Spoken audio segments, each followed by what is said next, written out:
नमस्कार साथियों, प्रताप क्लासेस के यूट्यूब चैनल पर आपका स्वागत है। तो आज अपने टारगेट है राजस्थान पुलिस 2024 के लिए। और हर एक जो भारत के अंदर जो प्रमुख टॉपिक है राजस्थान भारत की ज्योग्राफी से, उसके अंदर छोटे छोटे टॉपिकों को अपने वन लाइनर के माध्यम से अपने कवर करते जा रहे हैं। और आज का अपना टॉपिक रहेगा, मेन मुख्य टॉपिक है भारतीय कृषि। और पीछे का 2022 के अंदर जो एग्ज़ाम हुआ था उसमें मैंने देखा है कि 2 क्वेश्चन भारतीय कृषि से संबंधित पूछे गए हैं और बड़े सरल बड़े क्वेश्चन एग्जाम के अंदर आए हैं। और मैं बताऊंगा अभी किस प्रकार के इस जो है कांस्टेबल के अंदर क्वेश्चन पूछे गए हैं। तो भारतीय कृषि की आज बात करेंगे, छोटी सी अपनी ये क्लास रहने वाली है। तो सभी साथी एक बार वीडियो को लाइक शेयर करेंगे, और जो साथी हमारे चैनल पर नहीं है तो ज़रूर आप चैनल को सब्सक्राइब करें और इसके पास ले बेल आइकन का घंटा दबाएं, ताकि हम जैसे ही वीडियो अपलोड करें उसका नोटिफिकेशन आप तक पहुंच जाएगा। तो स्टार्ट करें। देखिए, वन लाइनर के माध्यम से मैं आपको रिवाइज ही करवाऊंगा। सबसे पहले देखो, भारत की कृषि सबसे अधिक किस पर निर्भर होती है? तो आपको सभी को पता है, अपने जो भारत की कृषि है वो सबसे ज़्यादा वर्षा पर ही निर्भर करती है। अगर आप अपने बात करें ना, इधर लगभग जो अपना अनूपगढ़ जिला अभी नया बना है, तो गरसाना अनूपगढ़ वगैरह, यहाँ पर तो लगभग वर्षा पर ही कृषि आधारित निर्भर करती है कृषि वगैरह। पिछली बार अभी जो है खूब सारी वर्षा हुई थी पिछली बार इस टाइम गर्मियों के अंदर, तो इसी कारण यहाँ पर लगभग फसल हुई थी। लेकिन अपने जो सिंचाई वगैरह होती है ना, उससे ज़्यादा फसल होती नहीं है, लेकिन वर्षा पर सबसे ज़्यादा ये जो है निर्भर होती है। जो फसल अक्टूबर में बोई जाती है और अप्रैल में काट ली जाती है, क्या कहलाती है? रबी की फसल। जो अक्टूबर में बोते हैं, जैसे रबी की फसल में जैसे सरसों होगी, गेहूँ होगी, चने हो चुके हैं, इस प्रकार ये होते हैं रबी की फसल। जो फसल जुलाई में बोई जाती है और अक्टूबर में काटी जाती है, कौन सी फसल है? तो वो है खरीफ की फसल। जैसे अभी से जो बुआई स्टार्ट होगा, जो बीज बोएगा उसको खरीफ की फसल बोलेंगे। जैसे नरमा वगैरह है, कपास वगैरह है, इसके अलावा ज्वार है, तो इसके अलावा ग्वार है, ये मूंग वगैरह है, मूंगफली है, ये सारे के सारे खरीफ की फसल है। जो फसल रबी और खरीफ की फसल की बीज तैयार की जाती है, तो वो कौन सी है? वो है जायद की फसल। जायद की फसलों में आपको पता है ककड़ी वगैरह है, खरबूजा वगैरह है। किसी के खेत में तो होंगे, मुझे लगता है किसी के खेत में होता है, लगभग भी बिजाई वगैरह करते हैं इनकी। खरबूज है, तरबूज है, ककड़ी वगैरह इनकी लगभग करते हैं। तो ये अभी इनका टाइम है, जायद की फसलें इनको बोलते हैं। खरीफ की फसल में कौन कौन सी आती है? ज्वार, बाजरा, मक्का, चावल, तिल, ये है खरीफ की फसल। रबी की फसल में गेहूँ, चना, जौ, मटर, सरसों, आलू, ये होती है खरीफ की रबी की फसलें। तो ये जितनी भी खरीफ है, रबी है, इनको आप अलग से ना, जितनी भी फसलें आती है अलग अलग में, इनको लिख लो, क्योंकि पिछली बार एग्जाम में सीधा ये आया था कि कौन सी फसल रबी की नहीं है। तो ये ध्यान रखना, ये सारी की सारी पढ़ लेना बढ़िया तरीके से। जायद की फसल में खरबूजा, ककड़ी, खीरा ये आते हैं। नकदी फसल में कौन सी है? नकदी की फसल कौन सी है? तो चावल है। किस क्षेत्र को चावल का कटोरा कहा जाता है? तो कृष्णा और जो गोदावरी नदी का जो क्षेत्र है ना, उसको चावल का कटोरा कहा जाता है। कृष्णा और गोदावरी का क्षेत्र है जो। भारत का सबसे अधिक खाद्यान्न उत्पादन उत्पन्न करने वाला राज्य कौन सा है? वो है उत्तर प्रदेश। भारत का सबसे अधिक खाद्यान्न उत्पन्न करने वाला राज्य कौन सा है? उत्तर प्रदेश। भारत में सबसे अधिक कौन सी फसल उगाई जाती है? तो वो है धान। ध्यान रखना, भारत में सबसे अधिक कौन सी फसल उगाई जाती है? तो वो है धान। हरित क्रांति की शुरुआत कब से हुई थी? ध्यान रखना, 1967-68 के अंदर हरित क्रांति की शुरुआत हुई थी। और सबसे ज़्यादा कौन सी फसल उगाई जाती है? धान। हरित क्रांति का जनक किसे माना जाता है? Doctor S Swaminathan. तो डॉक्टर एस स्वामीनाथन को हरित क्रांति का जनक माना जाता है। हरित क्रांति का मुख्य उद्देश्य क्या है? खाद्यान्न उत्पादन में आत्मनिर्भरता लाना। क्या है इसका उद्देश्य? खाद्यान्न उत्पादन में आत्मनिर्भरता लाना इसका उद्देश्य है। हरित क्रांति किस फसल पर सबसे अधिक उपयोगी रही? तो वो रही है गेहूं और चावल। ध्यान रखना, गेहूं तो थी, लेकिन साथ साथ में चावल भी इसके अंदर सबसे अधिक उपयोगी रही थी। किस राज्य को भारत का धान्य भंडार कहा जाता है? तो वो है पंजाब। भारत का धान्य भंडार किसको बोलते हैं? पंजाब। सब्जी उत्पादन में भारत का कौन सा स्थान है? तो सब्जी के उत्पादन में भारत दूसरे स्थान पर है। और आजकल आपने बाज़ारों में देखा होगा, लगभग सब्जियां वगैरह हर व्यक्ति हर जो है लगभग अपने घर पर सब्जी लेकर आता है, और सबसे ज़्यादा महंगी सब्जी हो चुकी है, और धीरे धीरे इनकी बढ़ोतरी में वृद्धि हो रही है।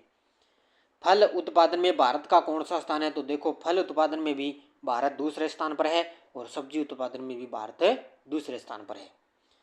नाली क्रांति का संबंध किस उद्योग से है? तो नाली क्रांति ध्यान रखना मत्स्य उद्योग से है। किससे है?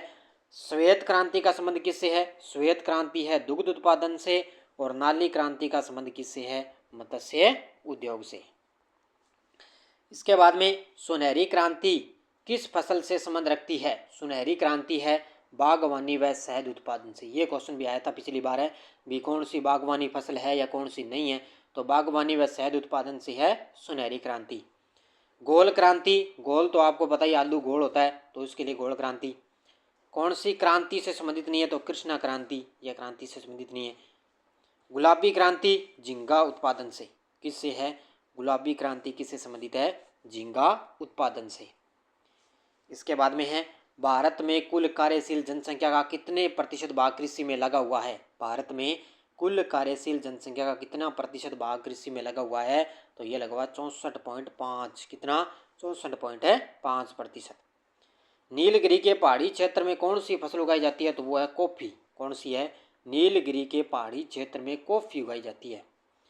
राष्ट्रीय रसदार फल अनुसंधान केंद्र कहाँ पर है? नागपुर, महाराष्ट्र में। कहाँ पर है? राष्ट्रीय रसदार फल अनुसंधान केंद्र कहाँ पर है? नागपुर में।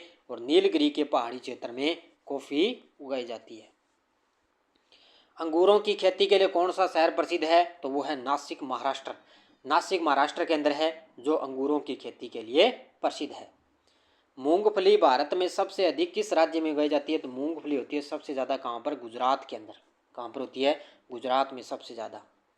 चावल का उत्पादन सर्वाधिक किस राज्य में होता है? तो पश्चिम बंगाल में।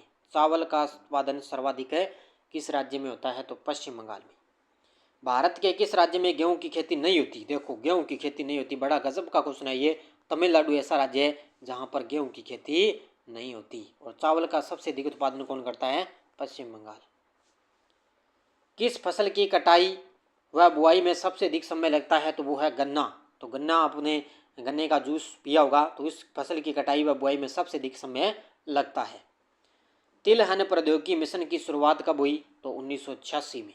तिलहन प्रौद्योगिकी मिशन की स्थापना हुई थी 1986 में। भारत का उर्वरक उत्पादन में विश्व में कौन सा स्थान है? तो तीसरा। भारत का उर्वरक उत्पादन में विश्व में कौन सा स्थान है? तीसरा स्थान।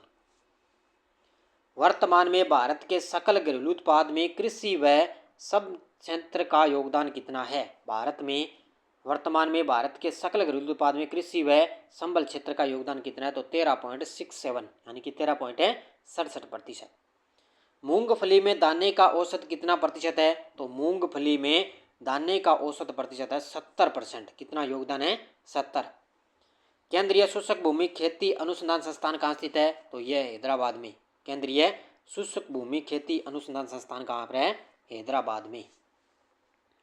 मक्का की खेती किस मौसम में की जाती है? मक्का की खेती होती है खरीफ के मौसम में। अब खरीफ का मौसम आ गया तो अब मक्का की खेती होगी। दुग्ध उत्पादन में श्वेत क्रांति का लाने का श्रेय किसको जाता है? तो डॉक्टर वर्गीस कुरियन को। इसको दुग्ध उत्पादन में श्वेत क्रांति लाने का श्रेय वर्गीस कुरियन को। दुग्ध उत्पादन में भारत का कौन सा स्थान है? तो दुग्ध उत्पादन में भारत का प्रथम स्थान है। कौन सा? प्रथम। भारत में सर्वोत्तम चाय कहाँ पैदा की जाती है? तो दार्जिलिंग, पश्चिम बंगाल। भारत में सर्वोत्तम चाय कहाँ पैदा होती है? दार्जिलिंग, पश्चिम बंगाल। किस फसल के लिए पानी की अधिकता आवश्यक है किंतु जमाव नहीं? तो वो है चाय। तो किस फसल के लिए पानी की अधिकता जरूरी है लेकिन जमाव जरूरी नहीं है? तो वो कौन सी है? चाय। काजू का सबसे बड़ा उत्पादक राज्य है केरल। कह काजू कह केरल, बस इतना याद रखना। कह काजू कह केरल। रेशे वाली फसल कौन सी है? रेशे वाली कपास है, जूट है, सन आदि है। ये याद रखना। रेशे वाली फसलें तो कपास, जूट ये होगी। भारत में लंबे रेशों के कपास का आयात मुख्य कहाँ से होता है? तो संयुक्त राज्य अमेरिका से। भारत में ना सबसे लंबे रेशों का जो कपास है उसका आयात कहाँ से होता है? संयुक्त राज्य अमेरिका से। दलहन उत्पादन में भारत का कौन सा राज्य सबसे आगे है? तो राजस्थान। दलहन उत्पादन में भारत का कौन सा राज्य सबसे आगे है? राजस्थान। स्वच्छ जलीय मछली का उत्पादन करने वाला राज्य? पश्चिम बंगाल। स्वच्छ जलीय मछली का उत्पादन करने वाला राज्य है पश्चिम बंगाल। ये चीज़ आपको याद रखनी है। इसके बाद में है तंबाकू उत्पादन में भारत का विश्व में कौन सा राज्य करता है, यानी कि तंबाकू उत्पादन है वो भारत का विश्व में कौन सा स्थान है, तो वो है तीसरा स्थान तंबाकू उत्पादन में। भारत के जूट जूट का सर्वाधिक क्षेत्रफल वाला राज्य, तो जूट का सर्वाधिक क्षेत्रफल वाला राज्य कौन सा हो गया, पश्चिम बंगाल। भारत का सबसे बड़ा सोयाबीन उत्पादक राज्य कौन सा है, तो मध्य प्रदेश। भारत का सबसे बड़ा सोयाबीन उत्पादक राज्य मध्य प्रदेश। नारियल उत्पादन में भारत का विश्व में कौन सा स्थान है, तो नारियल उत्पादन में है भारत का प्रथम स्थान। हरित क्रांति के फल स्वरूप देश में कुल खाद्यान्न में किसकी उत्पादकता में कमी आई, तो ये आई है दलहन व मोटा अनाज। दलहन व मोटा अनाज। शुष्क भूमि के लिए सबसे अच्छी फसल कौन सी है, तो मूंगफली शुष्क भूमि के लिए।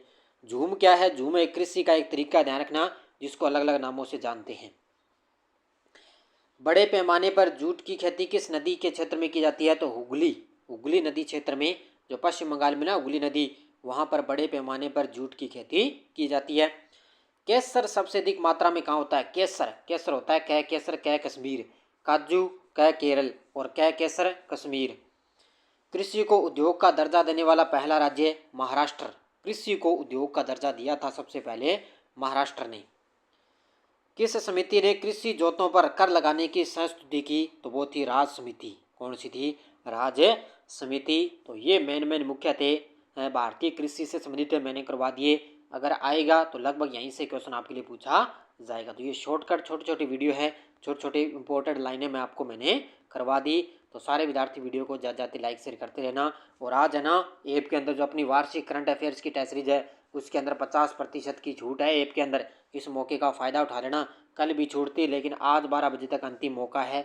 ओनली वार्षिक करंट जो पूरा डेली वीकली मंथली टेस्ट मिलता है, मंथली PDF मिलती है, उसके अंदर सिर्फ आज ओनली आपके लिए 50% की छूट है रही है। तो ये आपने इसके अलावा कांस्टेबल की अपनी टेस्ट सीरीज है ऐप के अंदर, वो भी आप ले सकते हो। तो धन्यवाद। जय हिंद, जय भारत।